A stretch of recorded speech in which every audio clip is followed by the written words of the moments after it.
One week after my husband's funeral, my son pushed my suitcase over the threshold and turned the deadbolt. "You're a useless old woman, Mom. Take the garage." The lock clicked louder than his words. 42 years of marriage collapsed into a cold key and an address I didn't recognize. Betrayal burns cleaner than grief, and that night I decided to follow the key anyway. Before we dive into today's story, take a moment to share where you're watching from. We love seeing how our stories bring people together from every corner of the world.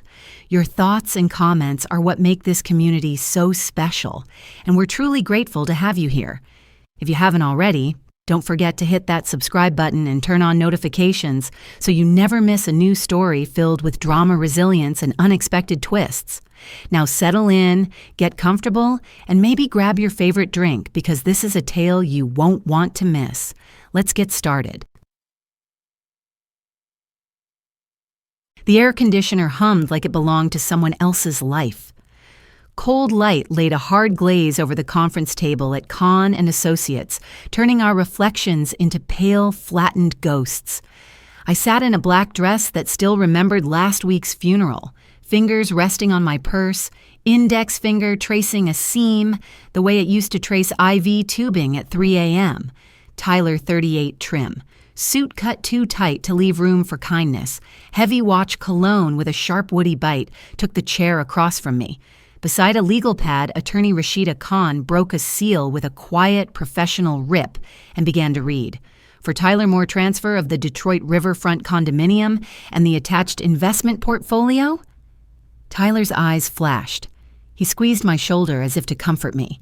The pressure landed a shade too hard, like someone testing a bruise. Rashida turned the page.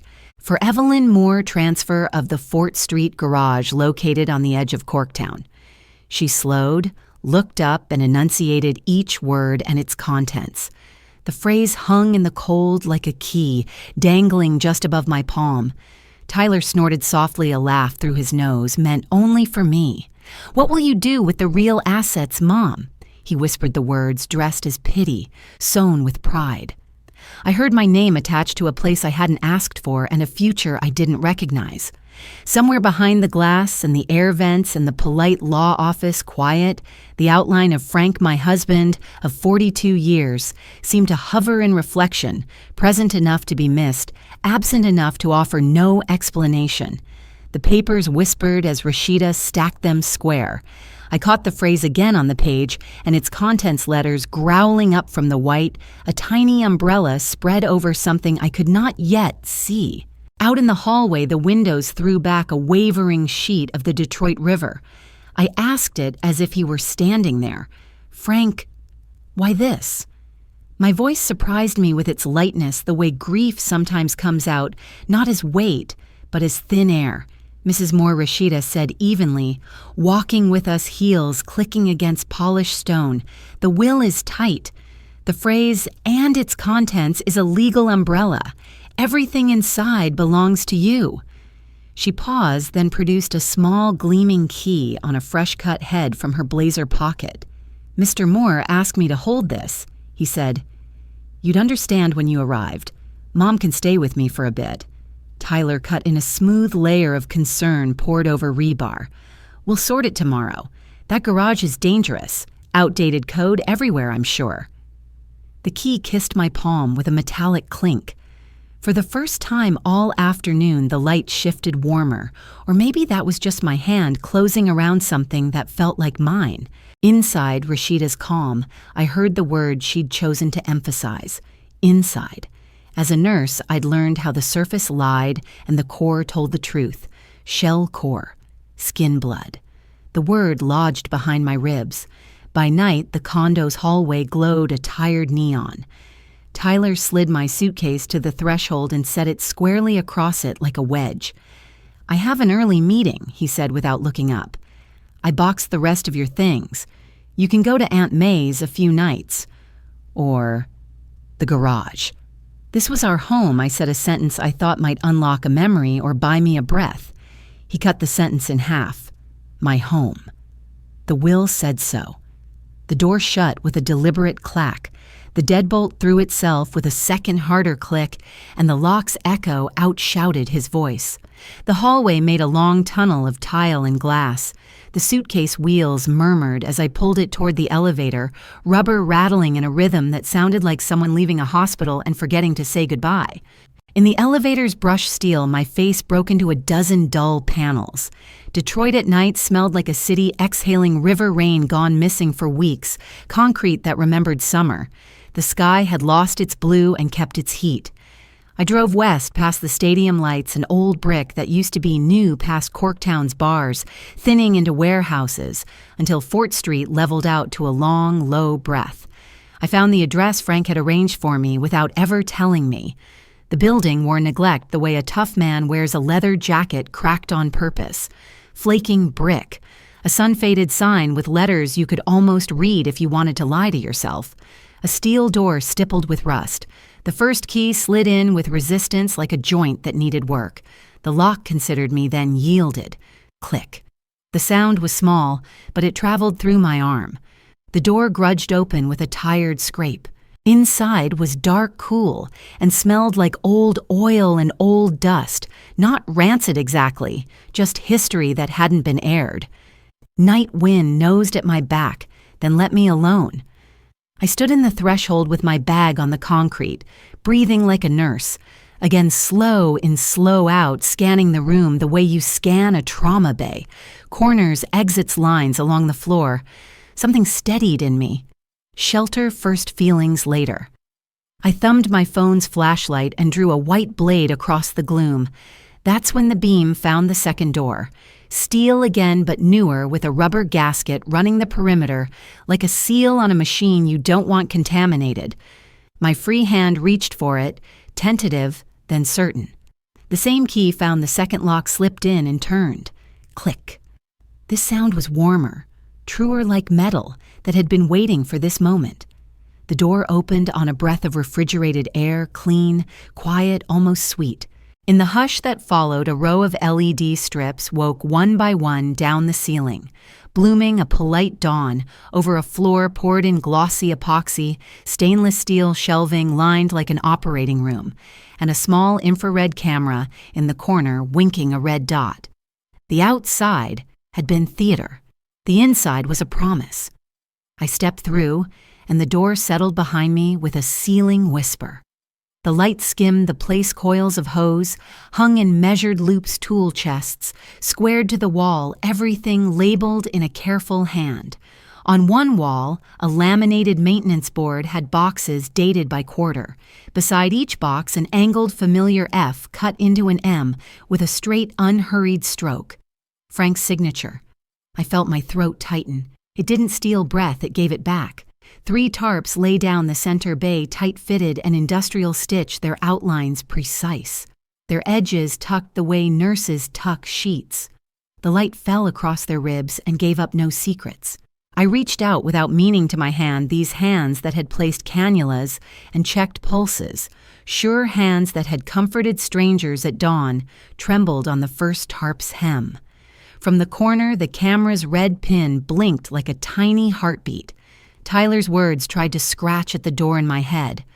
What will you do with the real assets Mom Rashida's voice laid itself over them, calm and steady as a bandage? The phrase, and its contents, is a legal umbrella. Everything inside belongs to you. I paused.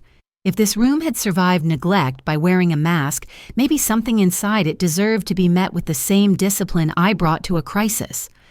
I raised my eyes to the little lens, to the silent red witness, and spoke to the air that still remembered my husband standing here.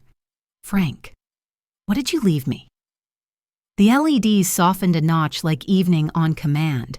Beneath the first tarp, an arc of metal caught light, a silver hint of a hood line clean and unapologetic. The metal answered with a faint settling ring, the exact sound an old instrument makes when it recognizes the hand that lifts it. I let the tarp fall back into place and set my suitcase against the wall. I would not tug at the future in the middle of the night like a scab. Morning would be for seeing. Tonight was for claiming. I touched Frank's name on the maintenance board, ran my thumb over the clear plastic until it warmed under my skin, then clicked off the overheads in a line. The LEDs dimmed in sequence, a runway closing until the room gave itself to the red dot in the corner, one small, watchful ember, and the quiet hum of air handling that said this space was alive and waiting. Outside, the rusted door wore its scars and fooled the street. Inside, the core held. I pulled the inner seal shut and listened for it. Click, a sound you could build a life on. The LEDs hummed faintly above me, their white lights smooth against the epoxy floor, bouncing clean lines off stainless steel shelving and rows of tools. The air was cool, conditioned, alive in a way that felt nothing like the cracked brick facade I had walked through. For a moment, I simply stood there, breathing in the faint scent of machine oil and knowing, absolutely knowing, that Frank had built this place with me in mind.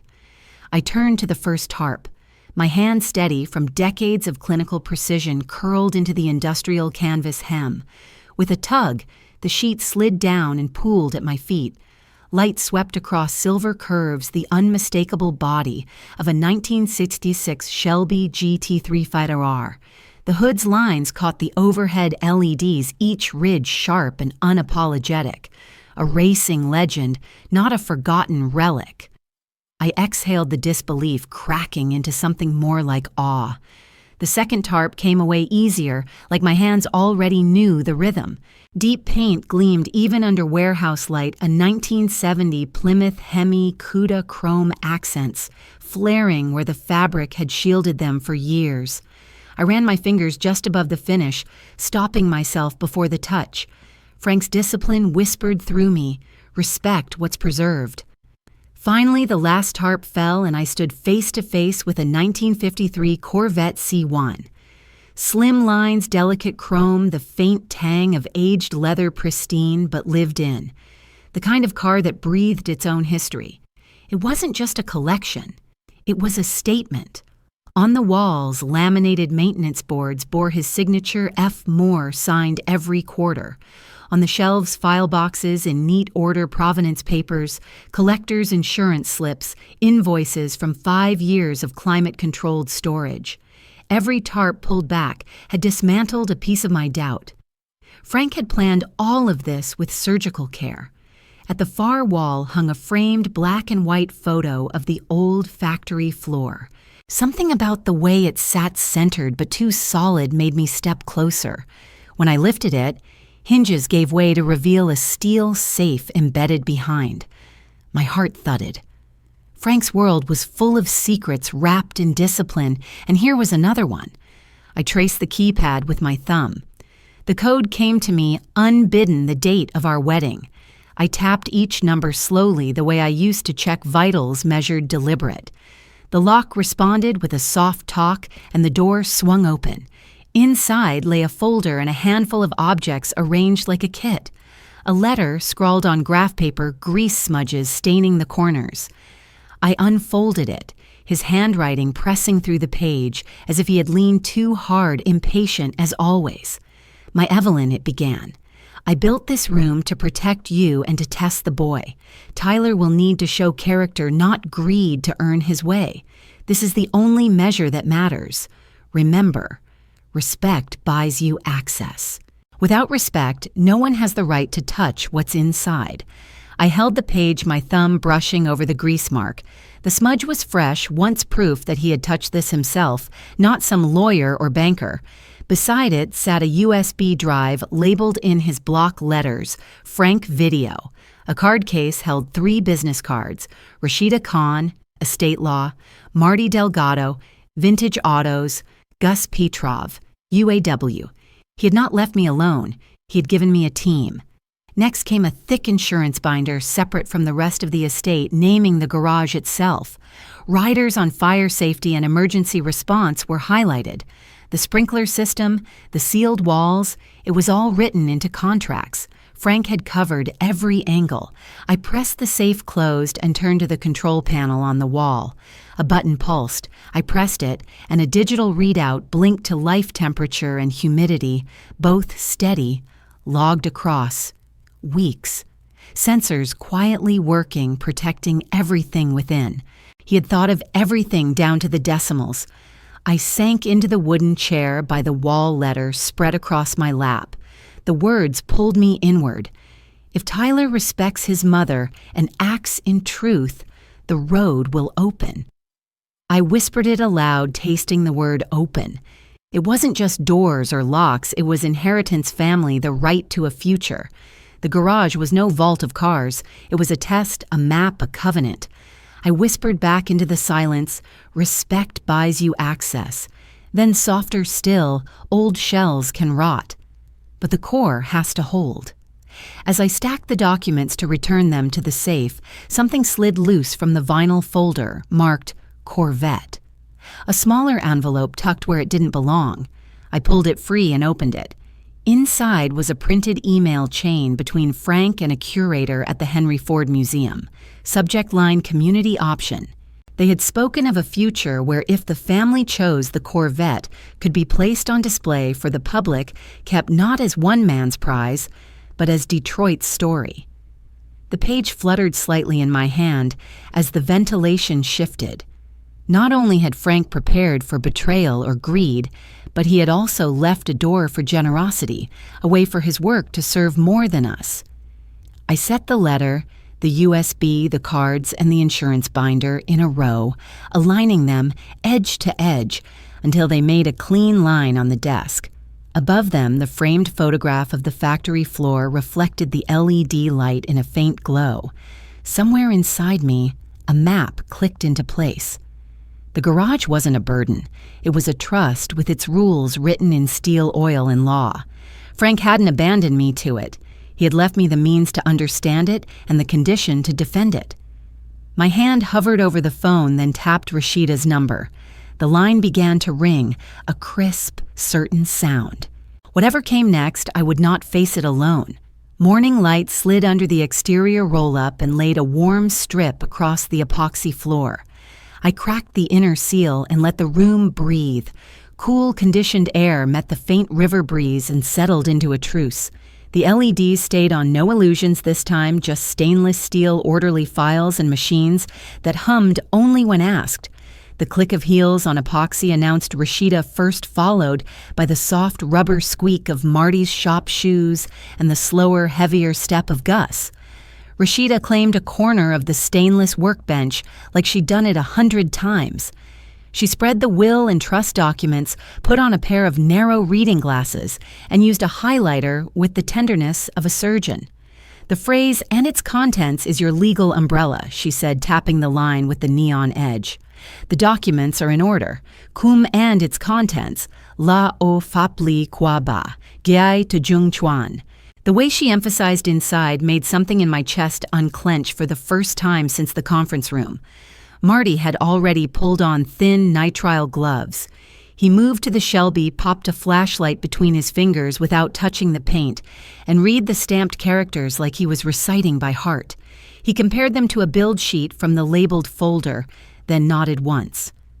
"Blue chip," he said, voice low but certain. "GT355DR's got a clean track history. That Hemi Cuda over there, rare options, right codes. And this 53 vet, she's matching numbers stem to stern." He glanced at me and allowed the smallest smile. "This isn't a barn find. This is safe-kept Detroit core." Gus stood with his thumbs hooked into his belt loops, looking at the maintenance board like it was a calendar of holy days. Frank kept the old place fed when the lines went dark. He said, eyes still on the signatures. When the pension needed a bridge, he found a way without selling out the young ones. "Ong ai lam gi kung unki jen nangoi sao." He turned to me. Then the lines at his eyes softening. He didn't just store cars, Evelyn. He stored chances. We moved with a shared silence after that, as if the room set the tempo. The squeak of latex on paper when Rashida flipped a page, the click-click of Marty's pen marking his preliminary valuations, Gus's breath slow and thoughtful like a man measuring a beam with his eyes. For a while the world felt held together by neat lines and logged maintenance. "Let's pull the camera interface," Rashida said at last. If Frank built a sealed room, he left us eyes. I woke the monitor with a tap. A simple timeline appeared, thin blue with hash marks for motion. The IR camera feed bloomed into grayscale. We scrubbed to last night. Timestamps printed in the corner with digital neatness. Beep. A marker dropped on the timeline when Rashida tapped the screen. At 2:14 a.m., a figure slid along the outside wall, the body language all elbows and intent. Hard hat, hoodie hands in pockets. He kept his face angled away from the lens as if he knew where the sightline ended. In the far edge of frame, a pickup idled with its lights off, nose tucked just behind the corner of the building. No front plate. The figure paused near the outer door, leaned, stepped back, then drifted out of view. Beep. I tagged the moment the sound clipped and efficient. We didn't speak for several beats. The camera's red dot felt less like a friendly ember and more like a witness holding its breath. I'll start a preservation protocol and export the clips with a hash. Rashida said, already typing notes onto her tablet. Chain of custody matters, Logo Gus murmured, pointing to the hard hat as the figure turned just enough to catch a slice of light. We scrubbed frame by frame until the brim flashed a small shield-shaped emblem. Gus leaned closer, squinted, then straightened with an old machinist's certainty. Thay Logo Chua Jokwa Gordon, that contractor's Gordon Pike's go-to. Han Kong, Vikong Jongju. The name hit like a cold draft. I felt the room tip, not much, just enough to make balance, something I had to choose. Let me handle the post office, I heard myself say. If someone wants what's inside, they'll start where the paper flows. The neighborhood post office smelled like rubber bands and faint coffee. I took a ticket, waded through 2 numbers, then slid my ID and the garage address across to a clerk with a patient smile. I need to put in a change of address, I said, for Fort Street Garage. Her smile collapsed into a frown she tried to hide. Fingers moved over her keyboard. Her eyes flicked to the screen, then to me. Ma'am, this address already has a change of address on file. She turned the monitor just enough for me to read. Effective date yesterday. Forwarding a rented mailbox across town. Name a bland, patriotic-sounding LLC. How I asked crisp, because panic would only feed the fire. Online submission, she said. Happens more than it should. We can lock it down, but you'll need to file a fraud complaint. She slid a stack of forms toward me. I filled the form 35775 copy, the affidavit, the complaint. My pen scratched faster as I went. The clerk stamped each page like a metronome.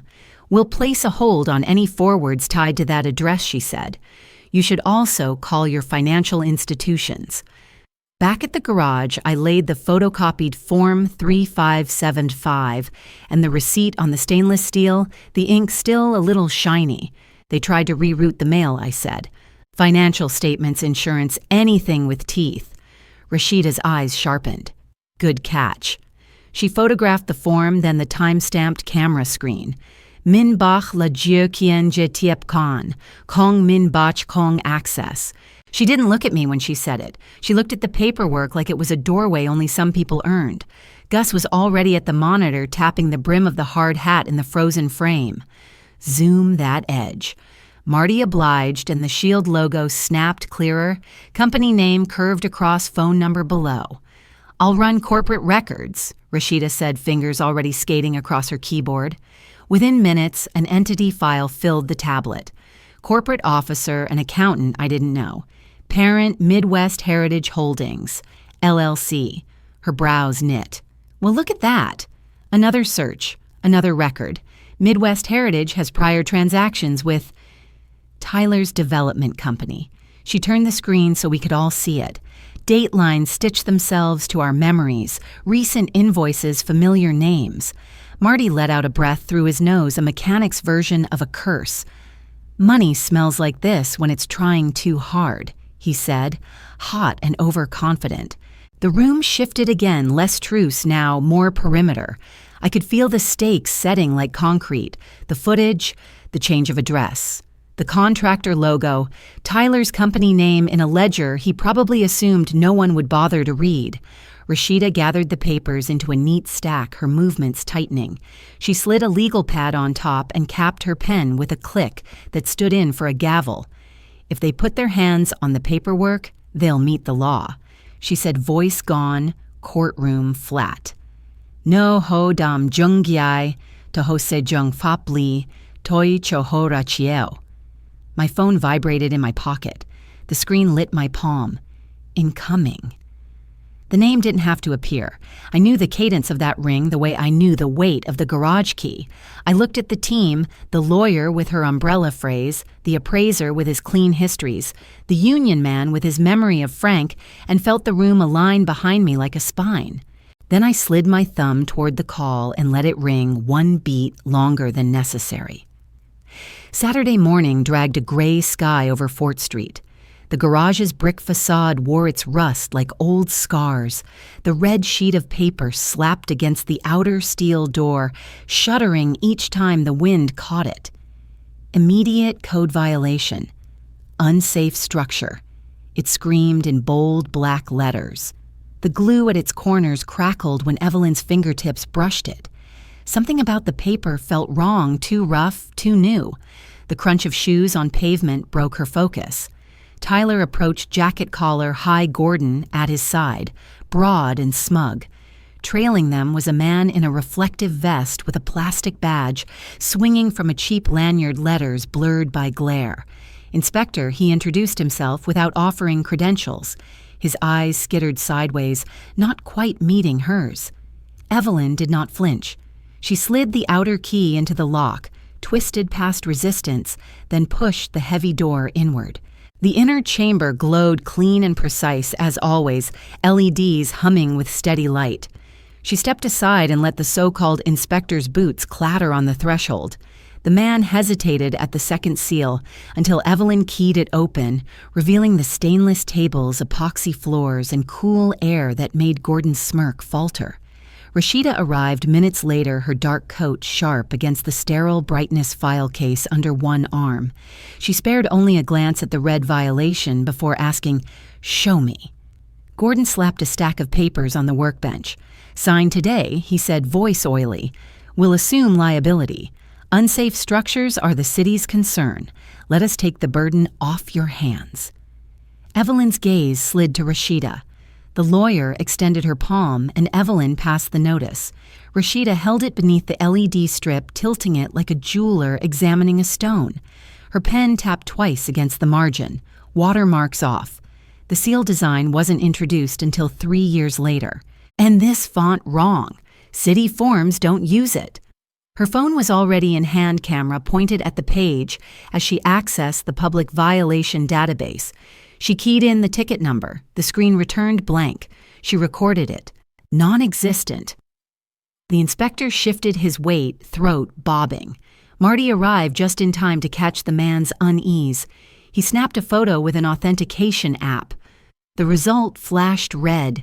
Seal invalid Marty muttered, eyes narrowing.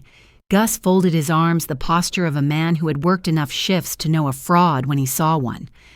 "That's not a city inspector," he said flatly. "I know their team. He's not on it." Tyler's jaw tightened. His eyes darted from the worthless paper to his mother's steady stare, then back to the useless accomplice at his side. He shifted tactics fast, desperation bleeding through. "Mom can't manage this. Look at her, confused at the bank juggling medications. She needs protection, not responsibility. I'll petition for guardianship." He slapped down a photo, Evelyn frozen at an ATM, brow furrowed, and a handwritten list of pills. Evelyn's hand tightened on her bag strap, but she did not take the bait. She gave no rebuttal, only calm silence, leaving the air to Rashida. The lawyer's phone chimed. She checked, eyes sharpening. Interesting. She turned her screen to the group. "County records show a quitclaim deed allegedly signed by you, Mrs. Moore, transferring this property to a shell LLC. Notarize the exact day your son was conveniently out of town." She tapped again, printing the preview from her portable device. The notary seal blurred and crooked, the spacing of the address sloppy. Her phone buzzed again. A second notification. And USPS just confirmed my fraud report, she continued, voice cooling. A change of address form filed redirecting garage mail to a mailbox registered to Gordon's LLC. She fanned the stack across the stainless steel table, the fake violation, the bogus deed, the postal confirmation, one after another lined neat as scalpels. Enough, she said, her voice hardening. One forged violation, one forged deed, one fraudulent mail redirect. This isn't negotiation. This is crime. Tyler's mask split. Then let the court decide, he spat. Guardianship will strip this nonsense from your hands. Gordon tugged the fake inspector toward the exit eyes, darting like rats from a bright room. The LEDs hummed steady against the sudden silence. Evelyn stood straighter, her lawyer's words anchoring her. She did not need to shout. The evidence spoke louder than blood ties. Her phone chimed again. An email notification glowed on the lock screen. Emergency hearing. Guardianship. Scheduled tomorrow. Evelyn locked the outer steel, then the sealed door behind it, metal clicks punctuating her resolve. The infrared camera in the corner blinked, once its tiny red light alive in the gloom, a witness still watching. The family courtroom was smaller than Evelyn expected, its walls lined with pale wood panels that gave off the faint tang of polish. The fluorescent lights overhead burned steady and yellow, highlighting every frown, every pen stroke, every shuffle of paper. Rows of wooden benches creaked as people settled. The air smelled of coffee gone cold. A microphone waited on each table, ready to capture every syllable. Tyler sat across the aisle, stiff in his suit, his lawyer flipping pages in a binder with a confidence that felt rehearsed. "Your Honor," the attorney began, "this is about ensuring safety. Mrs. Moore has shown repeated lapses, confusion at banks, reliance on a handwritten list of medications. And the property in question, a decrepit garage, poses environmental and structural risks." He slid photographs across the table, Evelyn at an ATM frowning as though lost, a list of pills written in her hand, and finally the red violation notice pinned under a paperclip. "We ask the court to appoint guardianship so her son may protect both her and the community." Evelyn gripped the arm of her chair but said nothing. Rashida stood calm, her black suit cutting a clean line against the pale wood. "Your Honor," she said evenly with the court's permission, "I will address each point in order." The judge nodded. Rashida handed a flash drive to the clerk who connected it to the screen overhead. The video began. Frank appeared on the monitor, sitting before a stamping press in the old plant, the background filled with industrial rhythm. His voice carried the slow patience of a man used to explaining to crews who had to get it right the first time. "If my son fails to show respect for his mother," he said, "if he hides, deceives, or manipulates, he forfeits access. Respect buys you access. Without respect, you do not touch what I leave." The video's digital hash matched the USB Evelyn had recovered from the safe Rashida, emphasized that for the record. Next came the maintenance logs. Each page bore Frank's signature, one every quarter, initials neat and consistent. Alongside them, certifications from the National Fire Protection Association, the sprinkler zone installed tested and compliant. Rashida laid the evidence in order, the sound of paper firm against the table. She held up the red violation notice last. "This form is a forgery," she said. The projector showed the watermark dated years after the claimed issue. "The font is wrong. The ticket number doesn't exist in city records." She played the video she'd recorded of her search on the city portal. The blank screen confirmed it. Her final stack was the quitclaim deed printed from county records, supposedly signed by Mrs. Moore, she said, but the notary seal is outdated, the address punctuated incorrectly, and the witness names absent from any notary log. I confirm this by direct phone call. The call is recorded as procedure allows. The postal inspector joined via video feed, uniform, crisp voice firm. A fraudulent change of address form was filed. This constitutes mail fraud under federal law. He held up the affidavit. The judge's eyes sharpened. Rashida wasn't finished. The ATM photo, allegedly proof of confusion, metadata shows it was cropped. At the exact timestamp, Mrs. Moore was completing a mobile transfer on her phone, verified by her bank's system logs. The image was split on the projector. One side, Evelyn at the ATM, the other, the log entry on her phone. The contrast spoke louder than words. Silence followed, broken only by the scratch of the judge's pen. He looked up, glasses low on his nose. Mrs. Moore retains full legal capacity. The petition for guardianship is denied. He paused, eyes shifting to Tyler, whose color drained.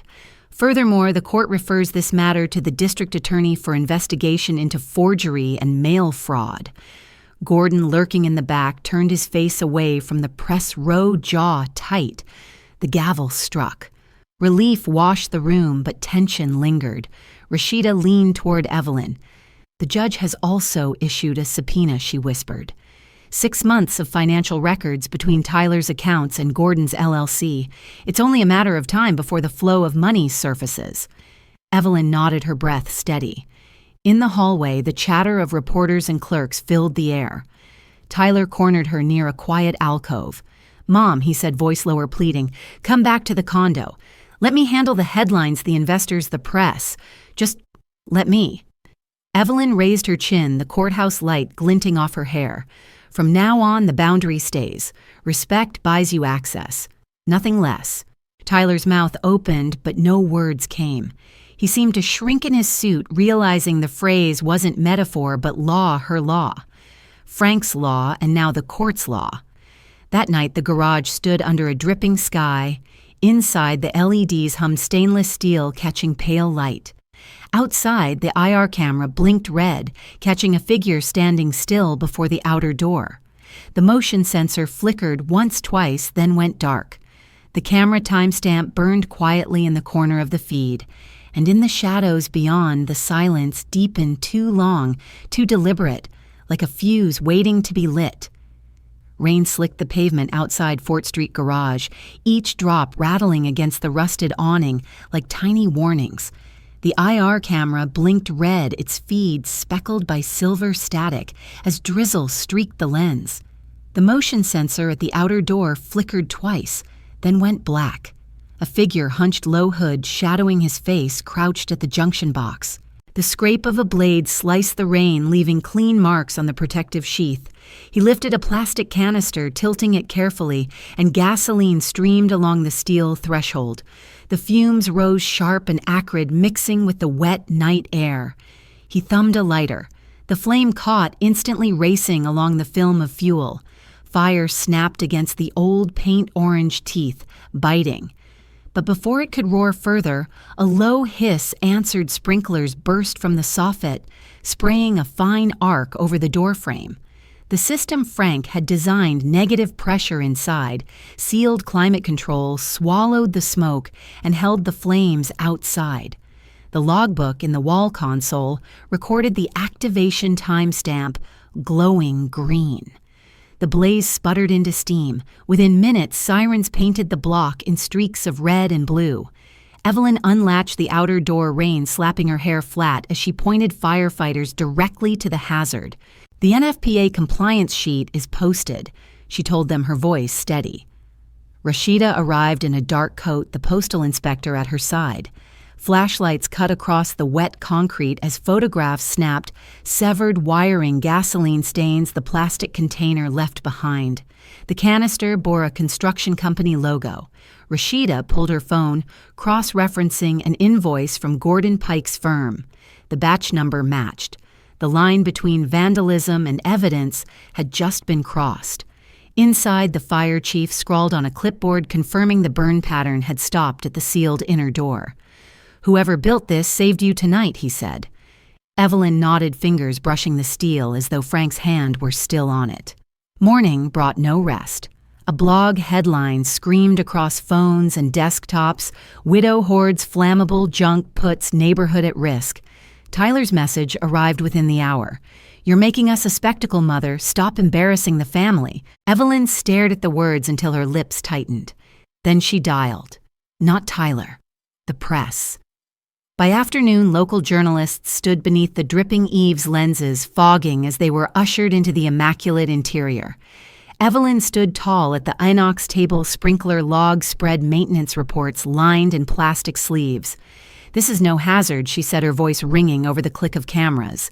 "This is a safe-kept Detroit core. The shell outside may look worn, but the inside is sound, preserved, and open for inspection." She paused, eyes locking with the front row. "Respect buys you access." Marty stepped forward, gesturing at the cars gleaming under LED light. "These aren't relics rusting in a barn. They're heritage pieces preserved to spec. Detroit iron protected right." The cameras whirred, the narrative shifting. By evening, the tabloids had been drowned out by images of a widow standing in front of vintage steel, not hiding, but opening her doors. And in her hand, an insurance voucher advance payout, thanks to NFPA compliance and the fire chief's report. Funds flowed enough to patch the scars on the door, and more importantly, to register a lot at the upcoming auction. Under the glare of microphones, Evelyn announced it clean and clear. "The Shelby GT350R will go to public auction. Registered bidders only." The words struck like steel against anvil. She had turned fire into fuel, vandalism into validation, and risk into leverage. A poster slid onto the evening news broadcast, the silver Shelby, under a cone of spotlight, the caption stamped bold across the bottom, "Registered bidders only." Somewhere, a hand signed a bidder form with an LLC name, scrawled nearly illegible, the first letter M trembling beneath the ink. The game was no longer hidden. It was about to be played in full view.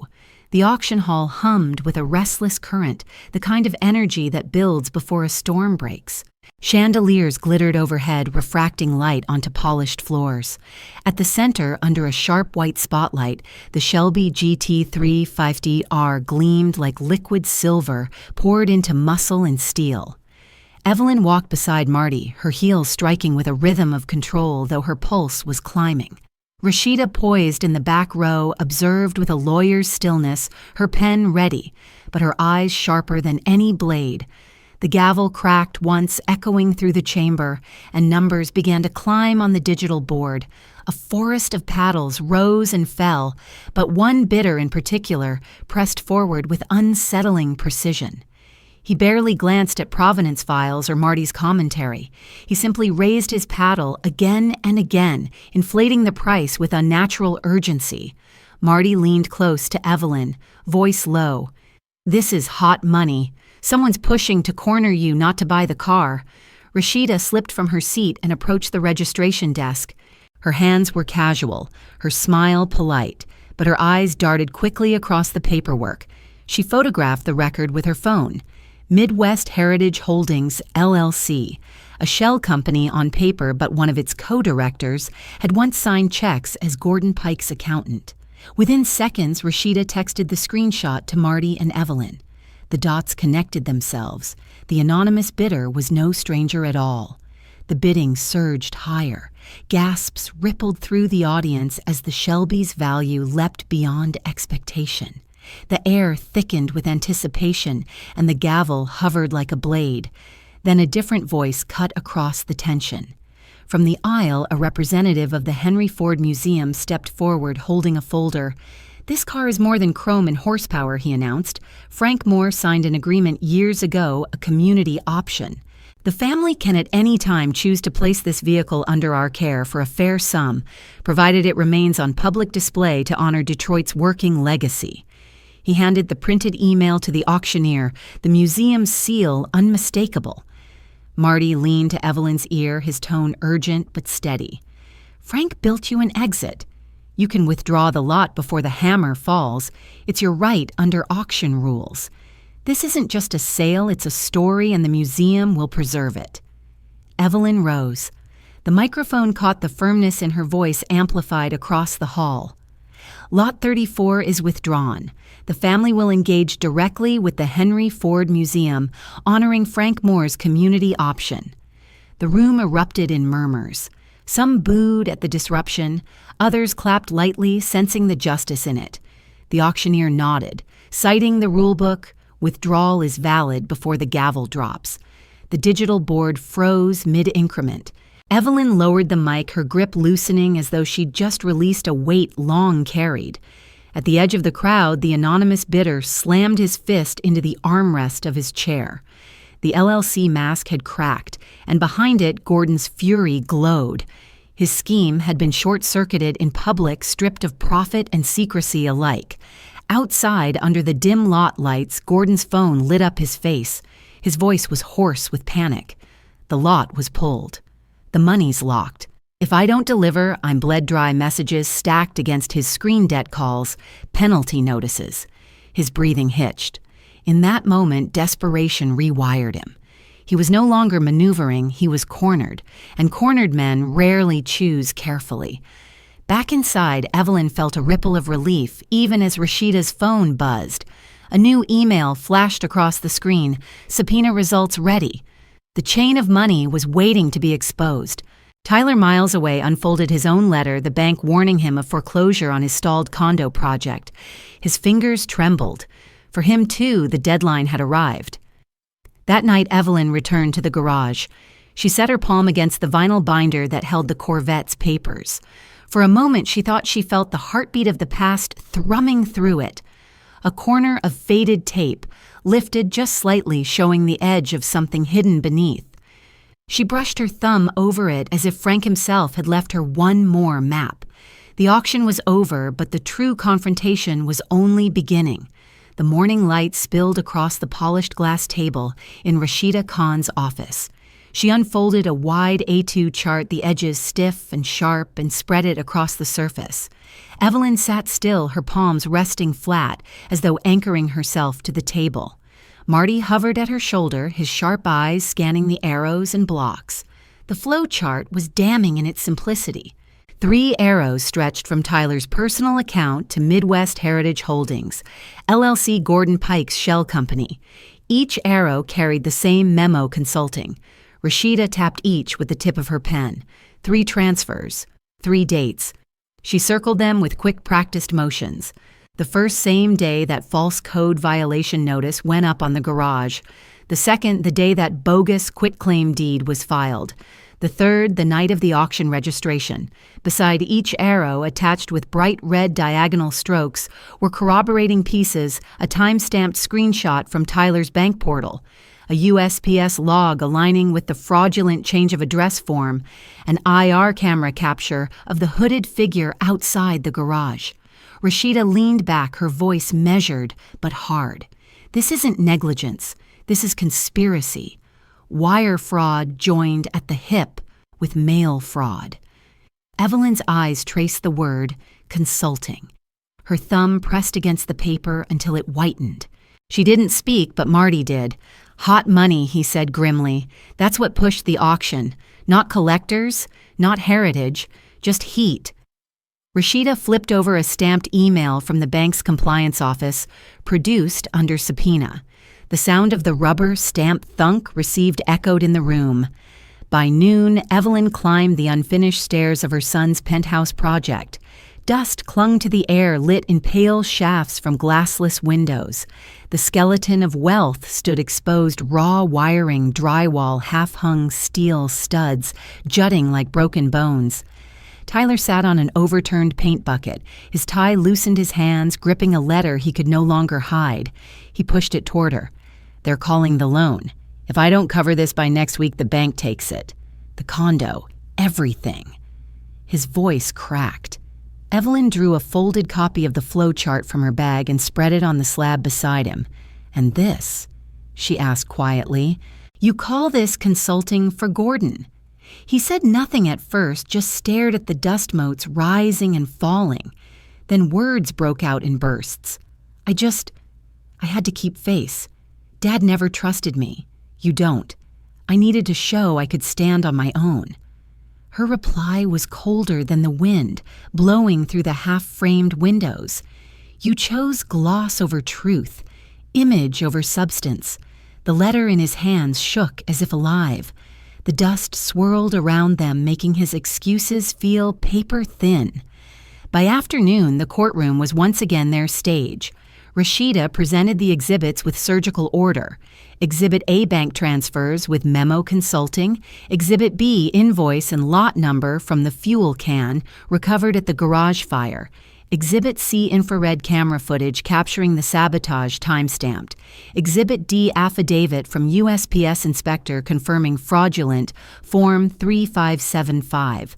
Gus stood as witness, his voice carrying the weight of factory floors and honest work. Frank used to tell us, "Don't let appearances trick you. Look under the hood."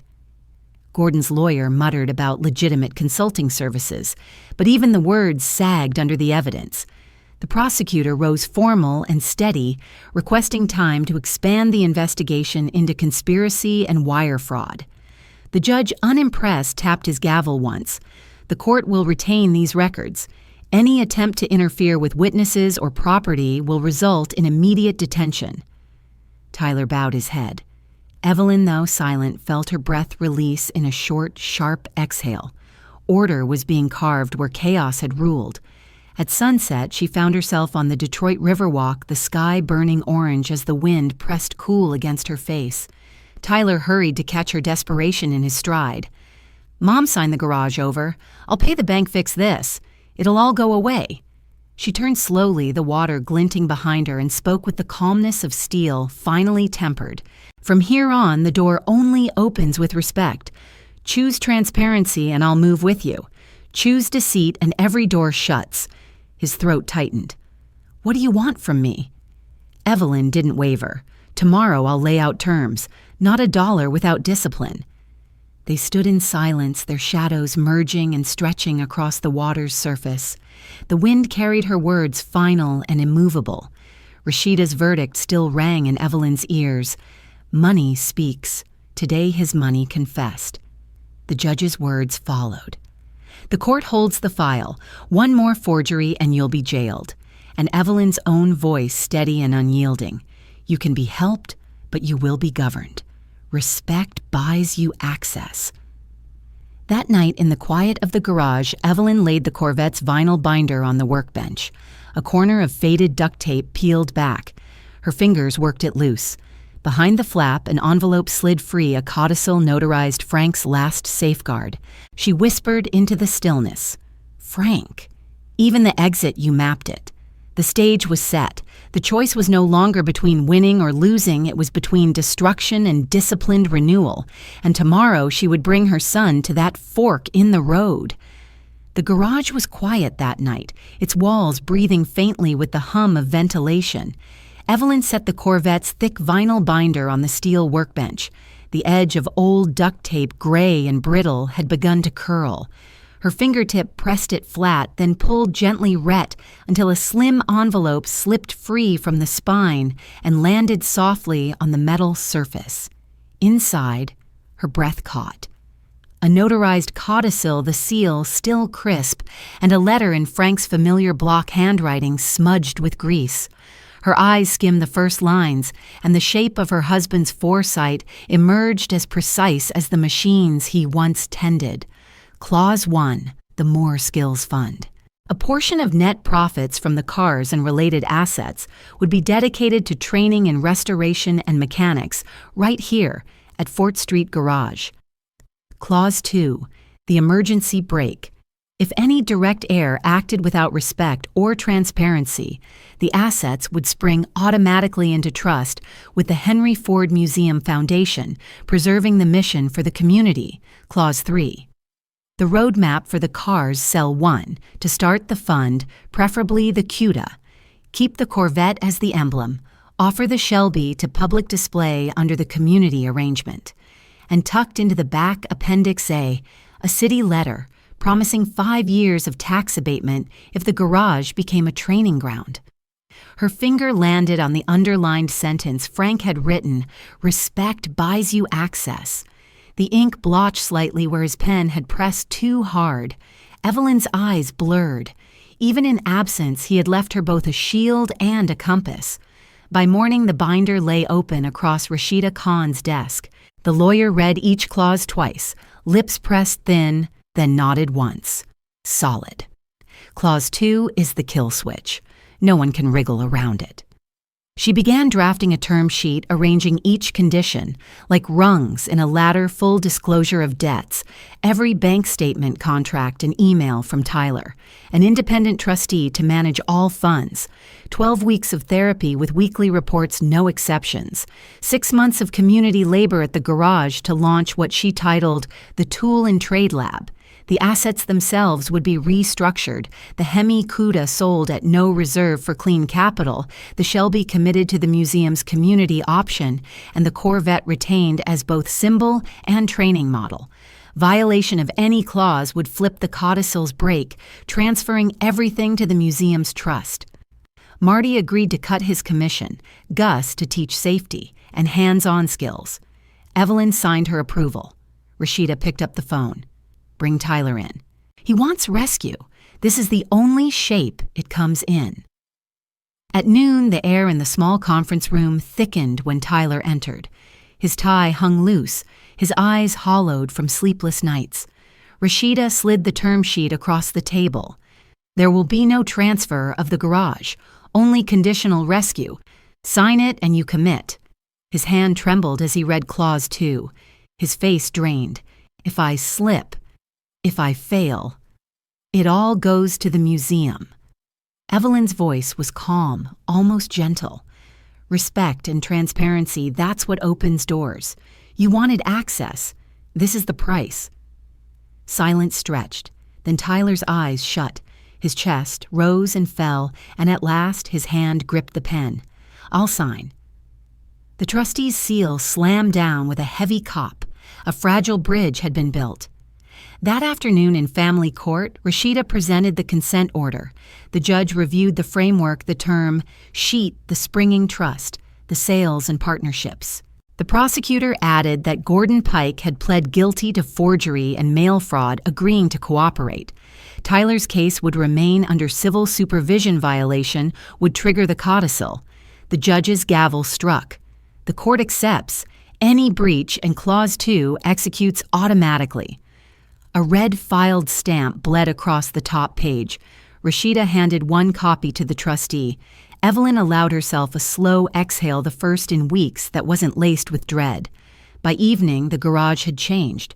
The fire-scorched exterior had been patched. Inside, workbenches lined the walls. Safety posters hung level. Gus fitted safety goggles onto the first cohort of middle-aged trainees. Glasses before tools, he instructed. Marty stacked binders neatly, project, CUDA sale Shelby community option Corvette safety checklist. Tyler in plain workwear read the safety SOP aloud, then bent to count and sort wrenches. He glanced up at his mother. Thanks for not leaving me behind. Evelyn lifted a wooden sign from its crate, Frank Moore Garage, where craft makes dignity. She held it to the wall at eye level. Here, straight across. The drill bit metal screws locked into place. The sign gleamed under the lights. Frank's codicil had done more than distribute property, it had given the family a way forward. Behind its clauses lay both warning and promised discipline, as protection, dignity as craft. And as Evelyn looked at her son among the tools, her allies beside her, and the trainees ready to begin, she knew the legacy was no longer just Frank's. It had become theirs to carry structured, guarded, and open only through respect. That night, as the Corvette's engine turned over smooth and sure, the new sign hung straight on the wall, a beacon not just of memory, but of renewal. Evelyn whispered to herself, Frank, you left us the blueprint. We just had to build it. The story of inheritance had become the story of reconstruction, and the door would remain open for anyone willing to earn it. Morning sunlight glinted off the new metal sign bolted clean and level above the garage door, Frank Moore Garage, where craft makes dignity. The steel letters caught the early rays, throwing a sharp shimmer across the lot. Inside, the space was alive with motion. Gus checked off protective gear goggles, gloves, earmuffs from a clipboard, calling out names like a drill sergeant. Marty paced between benches, pointing out the project boards he'd set up with timelines and safety notes. Middle-aged students ran their hands across the cold steel of a vise, their faces reflecting both nostalgia and nervous hope. At the front, Tyler wore plain workwear standing under the Torque Specs poster. His voice carried firm, no longer defensive, but deliberate. No one touches a machine until they've read the specs. Safety first. He jotted notes into a logbook, flipping it closed with a care that Evelyn recognized as new discipline. She walked the perimeter, slowly, fingertips brushing the edges of posters' tables, the frames that carried the weight of Frank's memory. She stopped at the photo of her husband in his coveralls, touched the glass lightly, then drew a deep breath. By mid-morning, her phone lit with Rashida's message, Gordon pled guilty mail fraud and forgery. Suspended sentence community labor restitution to the fund. Another note followed the consent order had been posted. The springing trust remained in force. The CUDA had been sold at no reserve cash already banked for the More Skills Fund. The Shelby's community option was finalizing with the Henry Ford Museum, and the Corvette shining under fresh inspection was here to stay, both symbol and tool. Evelyn exhaled. A shadow that had hung for months lifted clean. At noon, Madison appeared at the garage door, her expression taut with regret. "I'm sorry," she said quietly, for backing him when he was at his worst. "If you could." Evelyn's reply was soft but certain. "Thank you for saying so. But the boundary stays. Respect it, and the door is open." Madison nodded, once shoulders dropping, and stepped back with relief. Forgiveness had its place, but Evelyn knew forgiveness without respect was just surrender. That afternoon, under the vaulted ceiling of the Henry Ford Museum, the Shelby sat beneath a wash of warm light. Visitors murmured in awe as the silver body gleamed under the spotlight. Evelyn, Tyler, Marty, and Gus stood among the crowd as a curator waved them forward. The placard beside the car had just been installed. At the bottom, in neat italics, was a line none of them expected: "Respect buys you access." Frank Moore. The curator explained the line had come from an old email Frank once sent in early negotiations. The family exchanged quiet glances. That private maxim, once a whispered test of character, was now a public creed. It closed a circle no one else even knew had been drawn. By evening, the Corvette C1 glided slowly down Detroit's Riverwalk. Evelyn gripped the wheel, checked the mirrors, fastened her belt, and turned the key. The click of ignition, steady and smooth, echoed louder than any gavel. The river threw back molten streaks of orange as the sun dropped low. Beside her, Tyler rode in silence until at last he said, "I turned in my first therapy report. It's hard, but I'm doing it." Her smile was gentle. Hard is what makes it worth it. This time, no shortcuts. They pulled over, letting the sunset bathe the hood in copper light. In the trunk lay binders and manuals for the new class, a different kind of inheritance. The faint scent of oil and clean metal hung in the cabin, tethering them both to the space Frank had left behind. Back at the garage, dusk settling in, Tyler introduced the first student project, a pair of hand pliers forged from the warped steel of the old burned door. Gus checked the grip, the bite of the jaws, then nodded. Strong. To spec. Applause filled the shop, ringing against the tin roof like hammer on anvil.